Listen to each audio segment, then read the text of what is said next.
not just flub to get you to adulthood, but that the truth is that your years right now are shaping you into who your future is going to be and what your future is going to be and what it's going to look like, how great it's going to be. And we've seen through Isaac, we've seen through Rebekah, we've seen through Mary, and tonight we're going to see through Joseph how starting as teenagers and the choices they made and the actions they brought about in their life, how it shaped them into be the great heroes of the Bible that we know them about. Well, often we talked about the past couple of weeks how we forget about that, as you probably forget about your parents, that they were teenagers once. Right? They were teenagers once. Hard to believe. But they were. And they went through similar struggles and trials and trying to figure out things and hormones, all that. They had to do that. I had to do that. I'm glad I don't have to do it again. I don't want to do it again. But it's a part of life. But the reality is that we forget in the Bible that these guys who turned into great men and women of God started in their teen years making choices that brought about God's plan for their life. Tonight we're going to be talking about Joseph, and not Joseph of Mary and Joseph, not that Joseph, not Jesus' dad, but we're talking about Joseph in the Old Testament, in Genesis 37. What do we know about Joseph? He was a dreamer. What?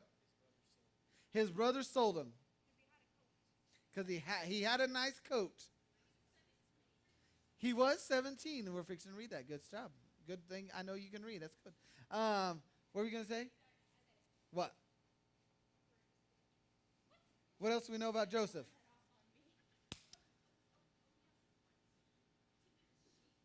Okay. He was a boy. Okay. Yes. All of it. All men were boys. He was Dad's favorite. That's true. There's a lot of things. I mean, from Genesis 37. I know. Don't quote me on this, but I think the rest of Genesis is almost about Joseph in some way or another. I didn't totally quote that, but there's a lot in there about Joseph. Yeah. One more time. They dipped his coat in blood. That's right. So some things we know about Joseph. We know some good things. That's good that we know a lot about him, and that's awesome. But the thing here is about Joseph is Joseph was a kid that God had a plan for. God had a great plan planned out for his life, and he even recognized and knew that at 17 because, as Rachel said, he was a dreamer, and he knew this gift that God had given him. But here's the bad part about Joseph, though. I don't know if you read this story very much, but the thing I see about Joseph from the beginning of the story, just some background information, my own thinking about it, though, is that he was a guy who knew what his gift was that God had given him, and he knew that God had this great plan for him, but he was a little cocky about it. That's not in anything, but when you read this story, when you read the passage, you're like, dude, he was so cocky. He's like, hey, I got this dream. Let me tell you about it. It's going to blow your mind. And he threw it in their face, and they're like, who are you, and who do you think you are to tell me this? Even to his dad, as we're going to read in the story. His dad felt the same way, like, whoa, bro, you need to slow your roll. I love you. You're my favorite son, but whoa, you need to slow down. The thing about, we also know that we picked up from your knowledge, previous knowledge of Joseph, is that the brother kind of was treated unfairly. He was a little bit mistreated. And we kind of feel sorry for him a little bit, because he was manhandled a little bit, and he didn't totally get a pick and make the decisions that maybe he should have had to get him to where God was going to. But he was kind of mistreated and unfairly thrown and sold into places he didn't particularly want to go. How many of you in here tonight could say, I've been mistreated? I've been unfair. People have been unfair to me. How many would say that in here tonight? I think everybody, including all the adults in here, would say, from time to time we felt that way, maybe growing up. How many in here, though, would say that you've mistreated somebody or treated someone unfairly? I think we all could be guilty of that. I remember in high school, y'all know me, I wanted to be Michael Jordan, didn't work out so good. But the truth was that I worked my tail off to be as best as I could. There's this one time in high school playing JV. I was a point guard, and there was a couple point guards on our team. And one of our point guards got in trouble, like suspended trouble. And like to the point that even our coaches stated, I don't know if he's going to be back on the team. You're like, oh, that's a bummer. But I was like, okay, this is my opportunity, right? This is going to be it. This is what I got to do. I'm going to work harder. I'm going to get my spot. I'm going to get some more playing time. And so I was like, I was jazzed up. I was ready, and I was putting in more and more effort. I mean, to say that is to say, though, I felt like, and this is just my personal feeling, I felt like in off season and in summers that I was working as hard as anybody. I was putting in time. I mean, if you could go back, I saw some pictures of my old house in Talihina, Oklahoma, and my basketball goal that we put in is still there. And it looks exactly like it was when I left it. No grass, just pounded dirt. And my own homemade lane from where I pounded the dirt and no grass grows now. And my own three-point line where I pounded the grass and it grows no more. It was still there. I'm sure kids are still playing on it. But it looked exactly how I left it because I spent hours and hours out there, not on pavement, on dirt and grass, pounding it and shooting hoops for numerous hours. I felt like I worked harder than anybody. But then this opportunity came and I was like, okay, this is it. Before the next game, guess what? The dude was back. He was back. He served his suspension time. And guess what? The first game back, he was back in his same position.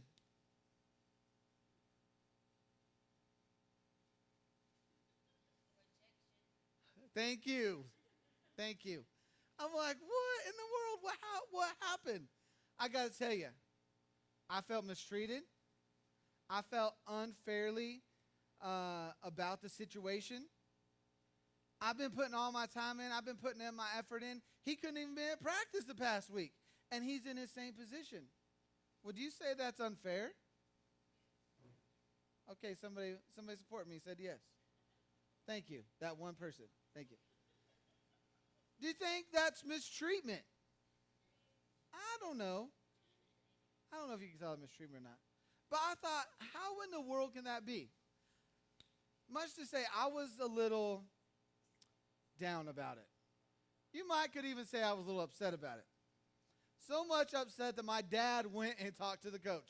Let me just tell you, guys, if you play sports, that's never a good idea. Never a good idea. My dad went and talked to the coach and said, hey, this is wrong. You said all this stuff, and rightfully so, and then you totally didn't do what you said. And coach, I don't know what on in that meaning, but I know it's this. Nothing changed. Nothing changed. Tonight I want to read you this story. It's a little long, but let's read it together. Turn to Genesis chapter 37 with me, verse 3. We're going to read through this, but it's important.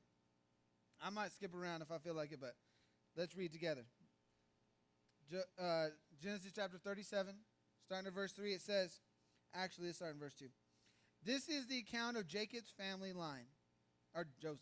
Oh, yeah, Jacob's family line.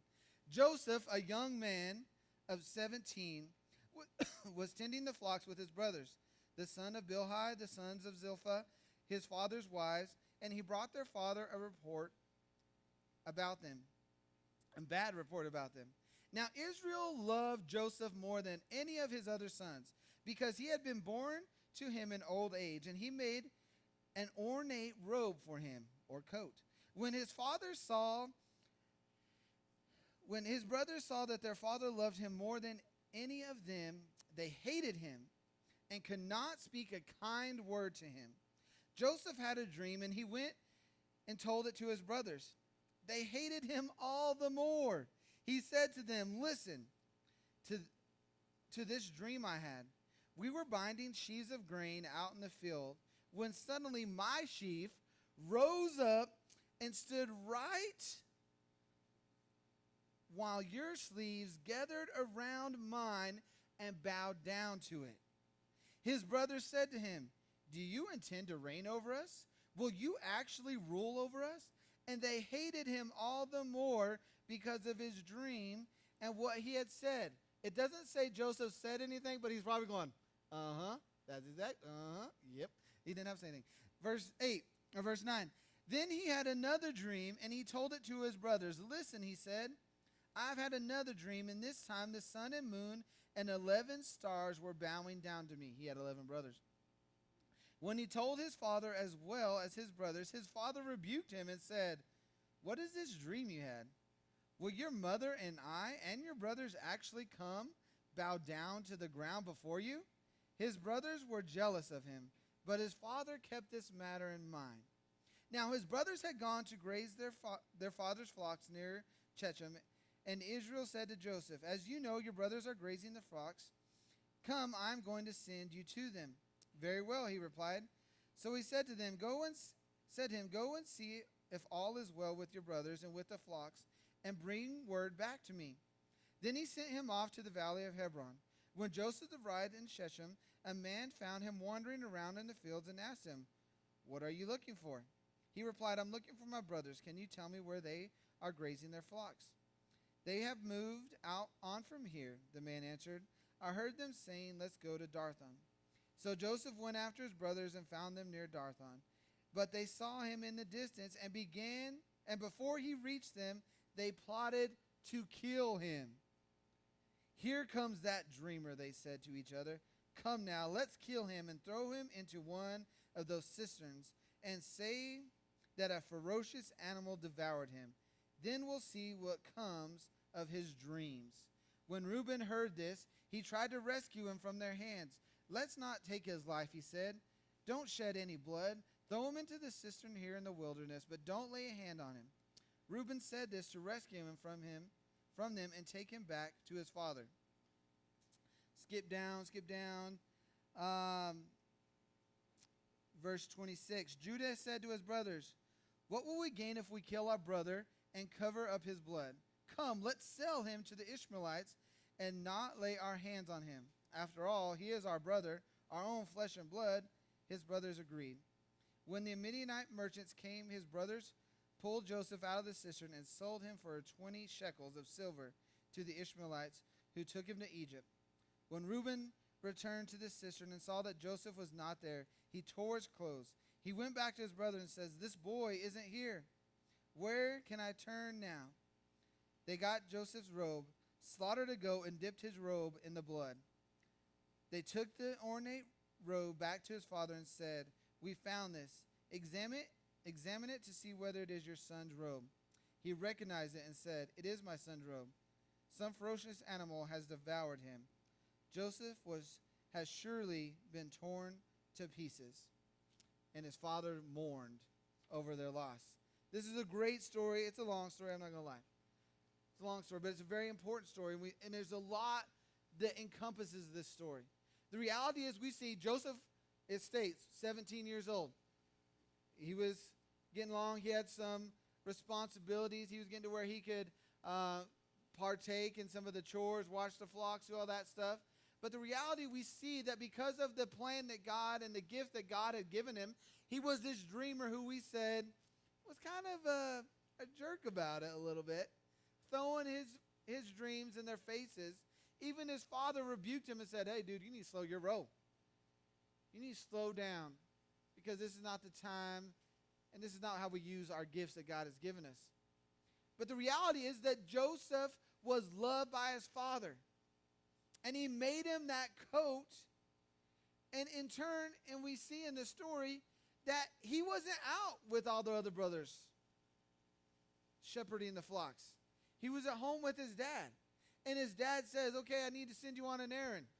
Kind of like his apprentice. He's like, "I'm in charge over these boys and my flocks. I can't go, so I'm delegating. I'm going to send you. Go see what's going on and make sure everything's going good." 17-year-old. His brothers, they've been working a long time doing exactly what their father wanted them to do, watching the flocks, in obedience to what their father desired of them. Joseph's just 17, and he's already kind of become his father's apprentice, saying, "Go and see and come and tell me." Don't work. Just go, come and see, and then come back to me. How would you feel in that situation? If you were the older brothers and you're the younger one of your siblings, maybe you are the younger one of your siblings. Maybe there's someone under you, though, and they were given all the responsibility and you were made to do all the work.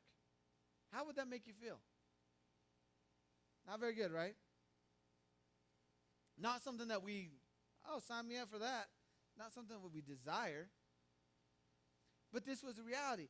The fact is that coat was made and designed in such a way that when people saw it and when his brothers saw it, they knew that this guy was not going to be working the flocks. We knew this guy, just by what he wore, put off something to the world and to his brother, that this guy was going to be a leader. He was going to be a boss. People were going to look to him, and he was going to lead from afar. And did that coat not make his brothers angry? We see that it made him very angry, to the point that he's like, let's just kill the kid. Let's just kill him and get it over with, and somebody else can take on the responsibility. One of us will get it. One of us deserve it. Joseph did not deserve it. And so they thought, well, we don't want to deal with the guilt of killing our brother. That would just be too much of guilt to bear for our lives. So let's just sell him. That's less guilt, right? That's a better option. Not as much guilt, not as much to harbor on our own lives. Let's just sell him, and then we'll lie about that he died. You know, we see this story unfolding. Not a good plan. I'm just laying it out for you. Not a great plan they had, but they did it anyway. The thing we learn further and further as we read into into Genesis is that God used all this, what we would say mistreatment, unfairly pushed to slavery, unfairly plotted to be killed. But he endured all this. We see later on, as soon as he gets to Egypt, he's sold in Egypt, and he goes and works for Potiphar, does great working for Potiphar. He finds favor and does well and gains trust and respect of who he is and what God has made him to be. Yet he gets thrown in jail because Potiphar's wife was wanting to hook up with Joseph because he's apparently pretty good looking, I don't know. And Joseph wasn't going to have any of that, so he gets put in jail unfairly for something he didn't even do. Man, it's just Joseph. He was kind of jerky at the beginning, but he's learning about this is not the way I should use my gifts for God.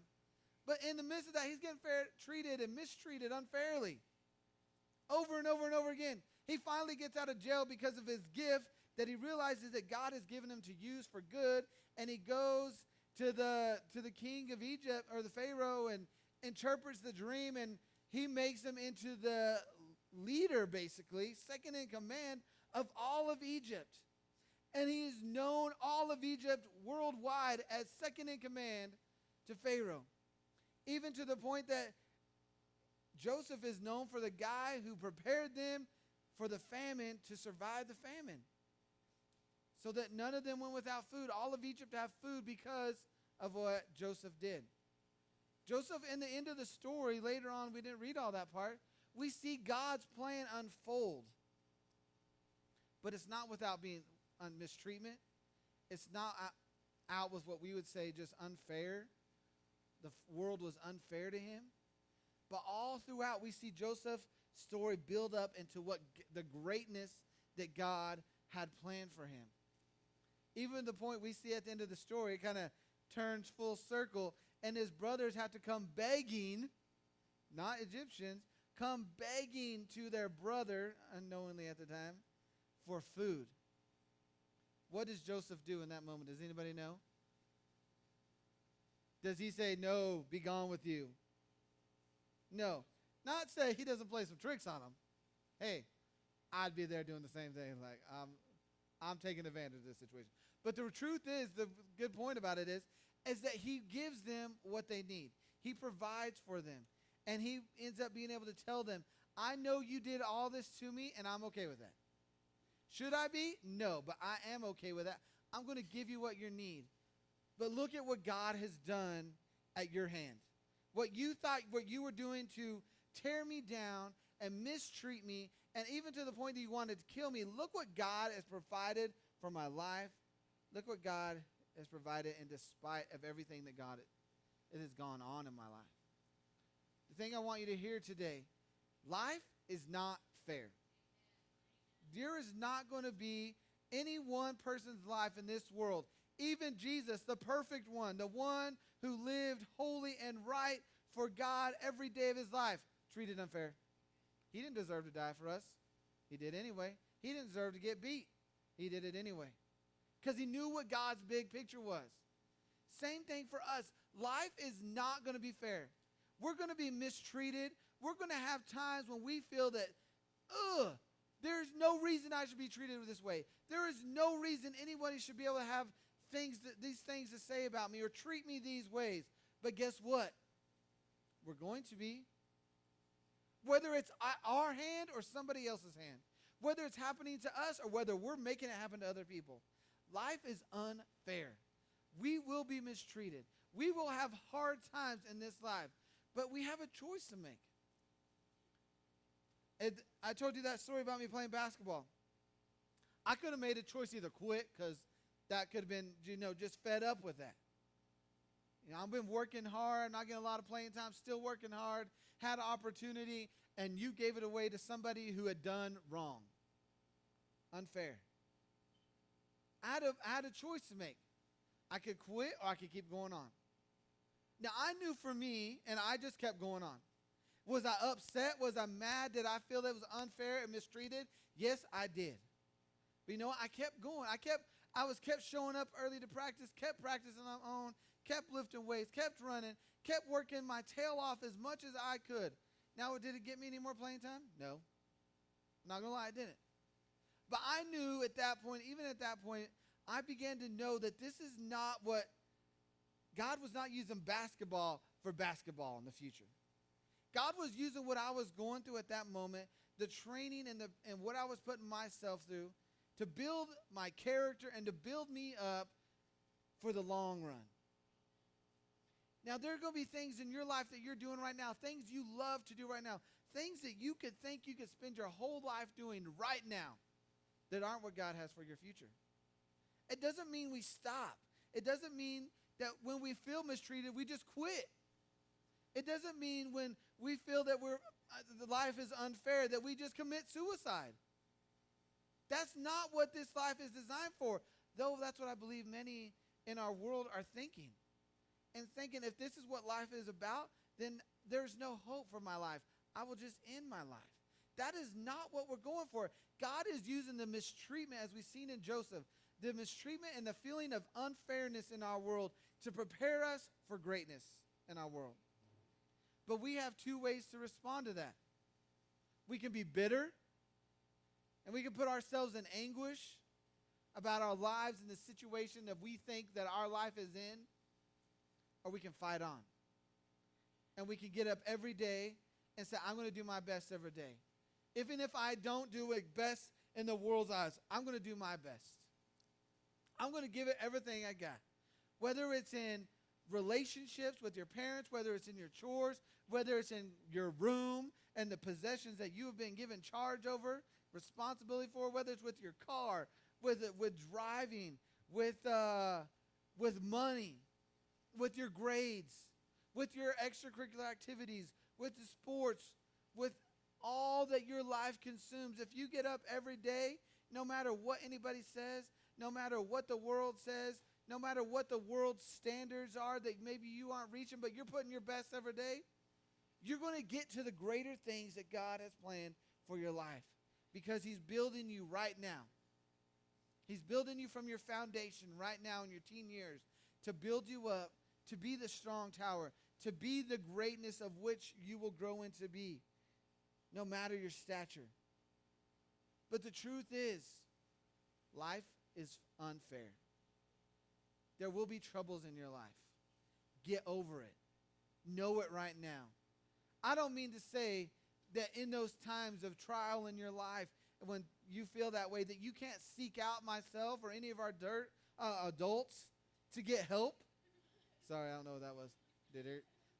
To get help and to get understanding for. But you've got to know right now that your life is going to be unfair. There are going to be times in your life when you're mistreated. And you need to make a decision now in your teen years to say, it's going to happen. I know it's going to happen.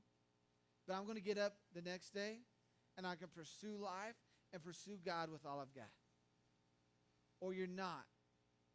And the only person to blame is not those who mistreat you and treat you unfairly. Those are not the people to blame. You can't do anything about those people. You can only do about yourself. Just as Joseph. Joseph can get down on himself. Say, I'm just going to be a slave my whole life. He never approached life, any circumstance, with this is what I'm going to be. Even when he was second in command in Pharaoh, he didn't say, this is it. I've arrived. He said, this is where God has put me now.